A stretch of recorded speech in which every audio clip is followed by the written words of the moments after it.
આપણે જ્યારે કોઈ મંદિરમાં દર્શન કરવા જઈએ ત્યારે ભગવાનને શ્રીફળ વધેરીએ છીએ.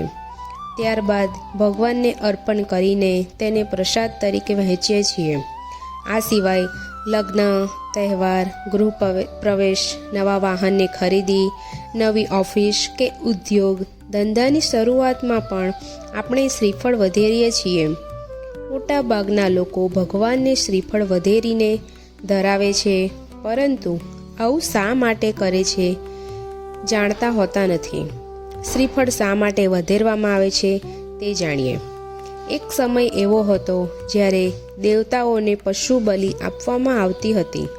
ધીરે ધીરે પશુ બલિ આપવાની બંધ થઈ અને તેની જગ્યાએ શ્રીફળ હોમવાની કે વધેરવાની શરૂઆત થઈ. શ્રીફળ વધેરતા પહેલાં તેના ઉપરના છોતરા કાઢી નાખવામાં આવે છે અને ચોટલી જ રહેવા દેવામાં આવે છે. છોલેલું શ્રીફળ માનવ મસ્તક જેવું દેખાય છે અને આપણી અંદર રહેલા અહંકારના નાશના પ્રતીક તરીકે શ્રીફળ વધેરવામાં આવે છે. શ્રીફળની અંદરનું પાણી એ આપણા અંદરની વાસનાઓ છે, જે આપણા અહંકારના ફૂટવાથી વહી જાય છે અને મનરૂપી સફેદ મલાઈ કોપરું ભગવાનના ચરણોમાં ધરાવાય છે. આ રીતે પ્રભુના ચરણોના સ્પર્શથી શુદ્ધ થયેલું મન પ્રસાદ બને છે અને તેને વહેંચવામાં આવે છે. પૂજામાં સુશોભિત કળશ ઉપર શ્રીફળ મૂકીને તેને ફૂલહાર પહેરાવીને પૂજન કરવામાં આવે છે.